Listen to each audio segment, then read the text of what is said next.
Hello everyone!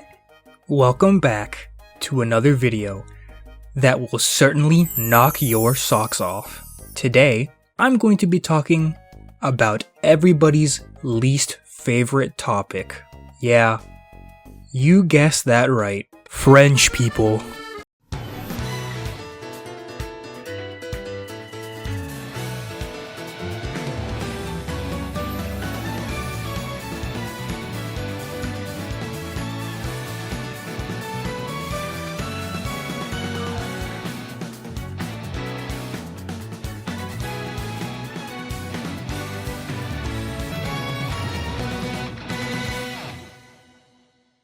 Now, before you click off this video, don't you worry about a thing. This is officially the second good thing to ever come out of France, right after the baguette.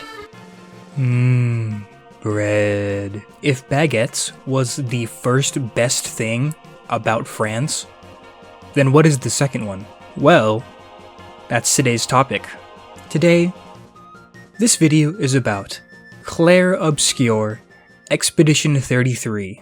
Clair Obscur Expedition 33, or Expedition 33 is what I will be referring to it from now on, is a new RPG that came out a little while ago, and it has completely taken the world by storm. I am genuinely shocked about just how big this game has gotten. I have been following this game for quite a while, and all of my other friends didn't even know that Expedition 33 even existed until about a week before the game came out. I thought that it was just going to release and then fly under the radar, like some indie games do. But, to my surprise, literally everyone and their mothers are playing Expedition 33. To my delight, of course, I have spent a couple of weeks playing through this game, and I can confidently say Expedition 33 is one of the best games of 2025. Go out, buy, and play Expedition 33. You can stop watching the video now. If you are still here, and you need some convincing, well, you've come to the right place. Sandfall Interactive. You guys, you little rascals. I see what you did here. Not only did you make a turn-based RPG that shakes up the formula heavily and adds different twists to the gameplay format, but you somehow managed to make people who didn't even like RPGs to buy and play your game. This is such a rare thing to do, because since the dawn of time, not many people really like an RPG unless it's got some twist to it, or it's barely an RPG, or it's got a gun or a ball in it. Not many people like RPGs because of several reasons. It's mainly that there's too much dialogue, people don't want to read too much, the game is way too long, RPGs are known to be extremely long pieces of media, and the last reason is that they are allergic to absolute peak gaming experiences. Expedition 33 has basically all of these features. A long, intensive story, a lot of dialogue and character moments, and it's pretty peak all things considered. So, what really makes Expedition 33 so different compared to the rest of the RPGs? Well, there actually are some things that make quite a difference. A pretty big difference at that. A major factor is the graphical style of Expedition 33. The more realistic graphical style of Expedition 33 helped promote the game significantly more than basically anything else the devs could have done. Something I didn't mention before was that another reason why people don't like RPGs too much is because they don't like the graphical style of most of the games. To say it plainly, people don't like the anime style. I do not agree with this sentiment at all. I believe that there are way more than just the art style, and that more people should just give these games a chance. because they are just missing out on amazing games, and they just don't want to play it because they think it looks like an anime, or it looks too cartoonish. Just play the games, man. It's not that hard. As much as I dislike this way of thinking, sadly this fact rings true. A major reason why Expedition 33 is so loved is because of its more realistic art style. It draws in more people compared to the anime art style. The graphical art style is pretty sick looking. For looking pretty realistic, it has such a nice atmosphere, and Sandfall Interactive did a fantastic job of making the entire world come to life with the style that it used. I enjoyed looking at the set pieces they made, and they made the world of France look way better than it does in real life. Some locations just look absolutely stunning, like this water area or this snowy area. These areas look so grand and are great to look at. I played Expedition 33 on my PS5 and it just looks amazing. Everything in this game was a joy to explore. The open world looks amazing, and it's so nice just seeing everything out in the open, and you can just actually look and see what they actually look like when you go explore those places. There's a shockingly large amount of places where you can go and explore. I still have not fully explored every single location in the game and done everything in this game just because of how vast it is. You can see a lot of iconic sites from France. There's the Eiffel Tower, the Floating House of Mystery, Giant Lady, and of course, my favorite area in the game, the Tower of Babel. What else makes Expedition 33 so good is the gameplay. Expedition 33 is a turn-based game. Pretty simple to understand. You make a move, then someone else makes a move, and your opponent makes a move, and then rinse and repeat until it's dead.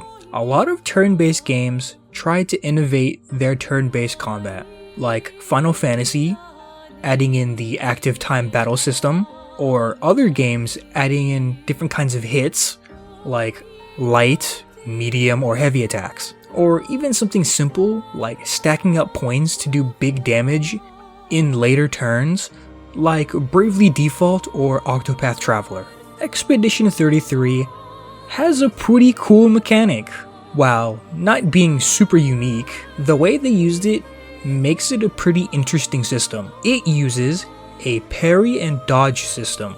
I say it's not very unique because other games have a parry and dodge mechanic as well. The Mario and Luigi series and Sea of Stars also use the parry and dodge mechanics. I don't think that many games use this mechanic all too much, but the games that do use this mechanic are pretty fun. In Expedition 33, you have the normal attack, a skill list for every single character, just like in any RPG, but you also have some cool options, like how you can just gun down an enemy in cold blood, and what I just mentioned, you can parry or dodge enemy attacks when it's their turn to attack. You can basically parry or dodge anything you set your mind to. Big sword?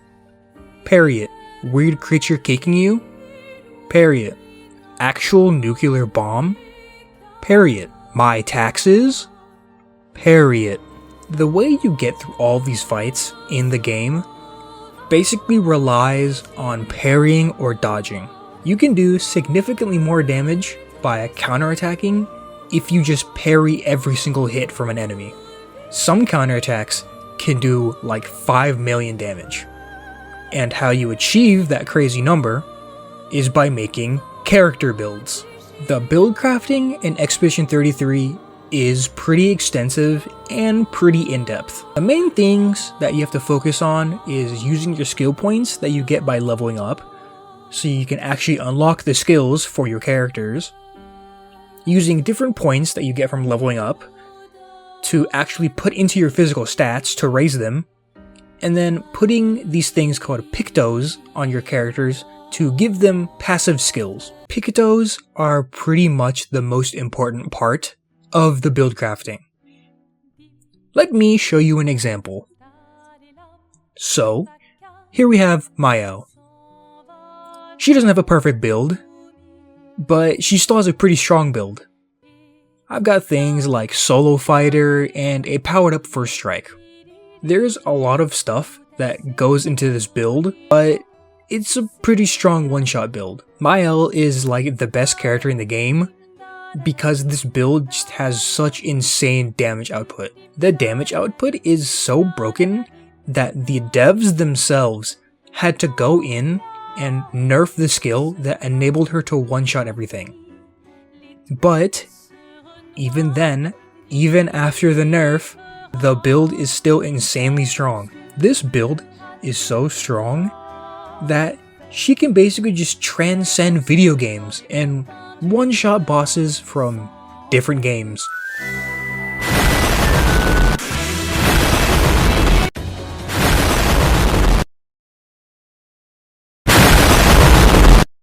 Pictos elevate the build crafting and add much more depth to the game. The gameplay being so fun is definitely another huge factor as to why Expedition 33 became so popular. The last factor is, in my opinion, the weakest reason why people love Expedition 33 so much. The story. Now, before you think, the reason I played this game was because of the story and the characters. You suck and this video is shit. The story is still a pretty big part of the game, in my opinion. The strongest aspect of the game is the story and the characters, in my opinion. However, something we have to consider is the public perception of this game. When you look about how people talk about this game, it's mainly about the gameplay and how cool and innovative it is, and that every single game ever should be like this game. About 75% of all of the stuff that I see about this game is gameplay related, pairing every hit from Simon, showing off builds, and all that kind of stuff. The other 25% is basically just meme cutscenes like this. Ladies, could I? Ow! No distraction, son. I'm really busy beating up strangers. I will never join you again. There will be a lot of fighting, though. Oh yeah, that's true. Yeah, it's true. There will be a lot of fighting. Exactly. Count me in then. Good. Of course, there is absolutely nothing wrong with this. I enjoyed these memes a lot, but everybody just talks about these and not really the actual parts of the story. Of course, there are people who talk about the story and just about how good it is, and they are right. In my opinion, the story is the best part about Expedition 33. The story is so excellently written. Definitely one of the best written stories we've gotten in a while. The story starts as Gustav, the main character, has to witness somebody he loves disappear into flower petals because of this godlike entity lady that they refer to as the Paintress. Every year, the Paintress basically kills every person who is of a certain age, as seen on the giant monolith with numbers on it. The beginning of the game starts off with everyone who is 34 years old. They get gommaged. In their universe, it's like an annual ritual for people dying to the Paintress, and then the cycle continues every year until nobody is left. The next year, of course, is 33. So what volunteers, called expeditioners, do is they sign up to travel to the main continent from their tiny little island called Holy shit, wait, is that the Eiffel Tower? Expeditioners travel to the main continent to try to kill the Paintress to stop this vicious cycle of death. Since the 33-year-olds will already die in a year, they use the time that they have left to attempt to stop the Paintress so that their lives can actually mean something. They fight and die for a greater cause. After witnessing this French lady get Thanos snapped out of existence, the game then goes to the next scene. Gustav is 33, so he becomes an expeditioner, and then will travel to the main continent with the group known as Expedition 33. Wait, Expedition 33? That's the name of the game! We are then introduced to several other important characters, like Maëlle, Gustav's adopted younger sister, Ciel, basically the girl version of Gambit who uses cards to fight, Lune, who is a magic user who doesn't wear shoes, showing her dogs to the whole world. Like, damn girl, for free? And then some other characters that are part of Expedition 33 as well. The day they leave, and when they get to the main continent, they get ambushed by an old man as soon as they get there. All but a handful of people are killed immediately. The only known survivor of this attack is Gustav.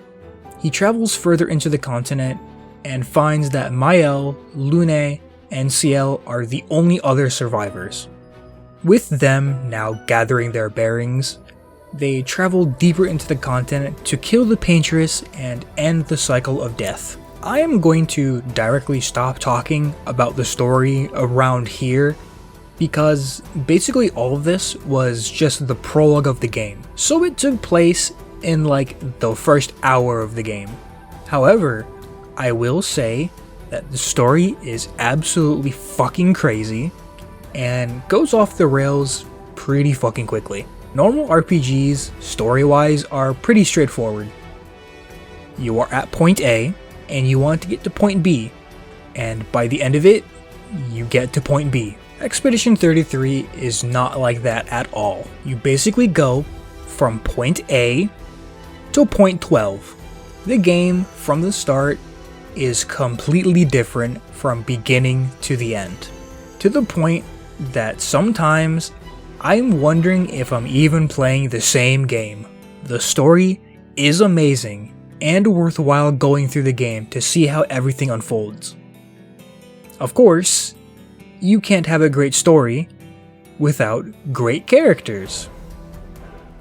The characters are pretty fucking great. I like just about every single character that they've introduced. I like some more than others, of course, but they're all great. They aren't just there to be there, they all have their reasons for going to the main continent. Gustav lost Sophie, the girl we saw get Thanos snapped in the beginning, someone he loved, to the Paintress. So he wanted to stop the Paintress because what else can he really do? Gustav is a great character.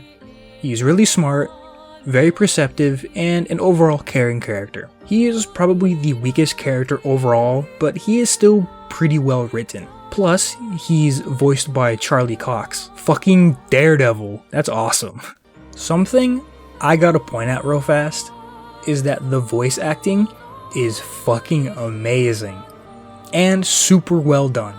The voice actors all do amazing jobs, and I love every single little bit of dialogue that is voiced in this game. This scene is a pretty noticeable scene where I think the voice acting shines the brightest. This scene is basically from the first couple hours of the game, so there's no spoilers in this scene. I am not letting Maëlle die out here. I'm taking her home. What? No, no, no! We have a mission! Oh, fuck the mission! Fuck the mission, Lune! What are we gonna do, huh? Tell me. What are we gonna do? We're gonna take down the Paintress, just the three of us? My gun and your sparks? I didn't take you for a coward. I'm not a coward. You swore the oath. When one falls, we continue. Yes, I know. When one falls. When one falls. Not if. When. We knew not all of us would make it. But we continue. As long as even one of us stands, our fight is not over. But I'm not afraid to fight, it's just Mael, she's... Mael swore the same oath. I know that! She chose her life. You and I... Come on, we always said the future of Lumiere is more important than any individual life, yes. Do you still believe that? Do you still believe that? Mael is probably my favorite character in the game, just because she goes through the most character development in the game. Mael is the only member, or one of the only members, who actually isn't 33 years old. So I guess they just let anybody join at that part. Let me just throw my newborn baby at the paintress and see how— holy shit! Mael's reasoning for going on the expedition is because she has felt like she never really belonged anywhere and thinks that taking on the paintress is basically the only way to belong. Plus, she also wanted to join her brother because if he dies on his journey, she will die with him, so she just isn't left in the world alone. Basically, without Gustav, Mael sees no reason to live. Lune has been studying and training her entire life for this moment. Ever since she could read, she has studied for this moment, taking after her parents' research after they went to go fight the paintress many years ago. And apparently, in all of those years of her studying, she forgot that shoes exist. Ciel is mainly acting on revenge because she wants to take down the paintress because all of her loved ones were taken from her, and for all of the loved ones that she left behind in Lumiere. That's pretty much it. Ciel is also a character that doesn't really have too much depth in my opinion. On their journey, they meet two more playable characters that share their wish to take down the paintress, Verso and Monoko. Verso is from Expedition 0, the first expedition group to go after the paintress. Really weird that the first group was called 0 and not 100. But, oh well. I can't reveal any more information about him because it's pretty big spoilers, but in short, he's a pretty cool character who is very important to the story. Monoko is a Gestrel, a fictional creature who joins up to the group mainly because of Verso, and also he's basically just kind of the comic relief character because he's sort of a haha funny guy. Roll some clips. Monoko, why the hell did you— Sorry, I fucked up. I just wanted to show off. We just have to regroup. The others should be fine. The characters may seem pretty basic from the get-go, but as you play the game more and deepen your relations with everybody, and as the story passes of course, they become so much better characters that you actually care about. I didn't really say much about any of these characters because it's spoilers if I do, so just go and play the game yourself. Even the weaker characters still has layers and layers of depth to them. They are all pretty well written. I have been constantly singing my praises for Expedition 33 throughout this entire video. Some people say that this game is perfect, absolutely perfect, and that this game has changed their lives for the better. It cured their cancer, it gave them a promotion at work, it walked their dogs for them. This game can do nothing wrong, right? Well, I don't know about that. The game may be pretty good. However, it is still a game. No game is perfect. Unless the game is Pokemon Mystery Dungeon Explorers of Sky. Expedition 33 is no exception. Even this game has some problems. But the main thing is that the problems aren't so bad that it affects my enjoyment of the game. Some problems that I had was that sometimes the place that you need to go kind of just blends in, and there was no marker pointing you to where you're supposed to go.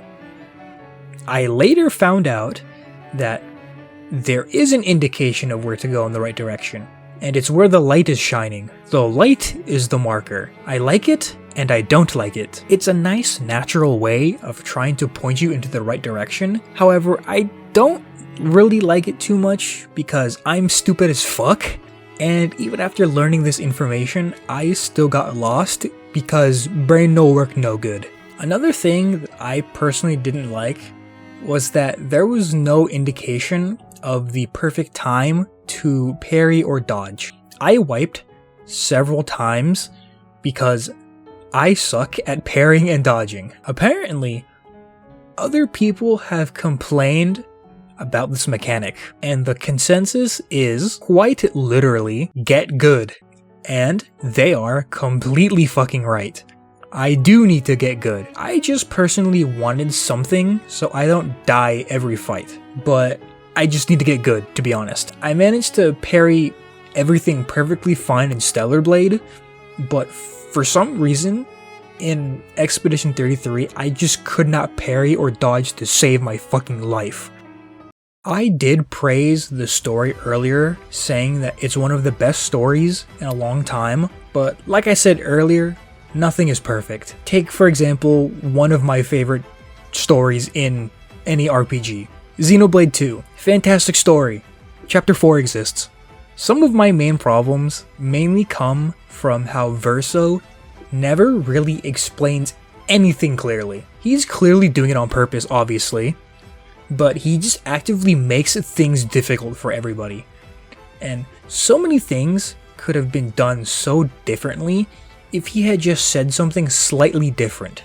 I also just have a slight problem with how the story handles Gustav. I won't say any more, but if you have played the game already, then you already know what I'm talking about. And the last thing that I didn't really like from the story was kind of how the final act of the game is just kind of messy.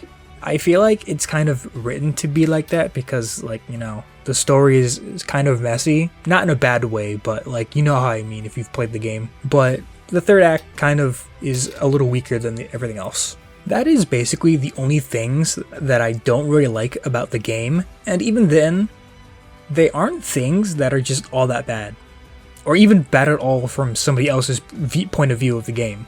All of these are my tiny little personal problems, and like I said, it doesn't diminish my enjoyment for the game at all. Despite dying because I suck at parrying, it just made me want to get better at parrying so that I can beat the enemy's ass and make them regret ever laying a hand on my characters. Of course, by looking at the footage, I am absolutely trash at this game and I should probably stop trying.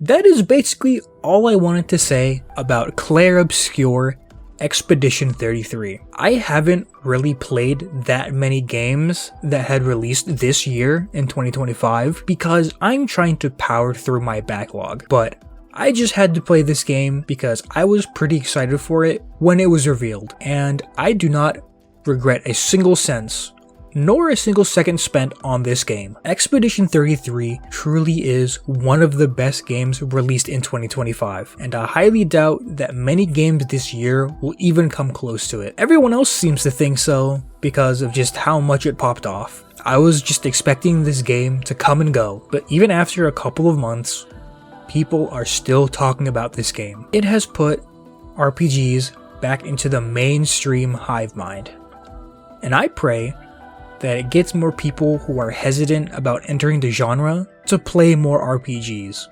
There is so much to experience in this game and in this genre. I give Clair Obscur Expedition 33 a 9 out of 10. It is definitely worth your time and money. One of the best parts about this game is that it is only $50. Such a big difference because most games nowadays are costing $70 to $80. I'm talking about you. Sandfall Interactive really put their heart and soul into making this game, and it is such an inspiration for those who come after.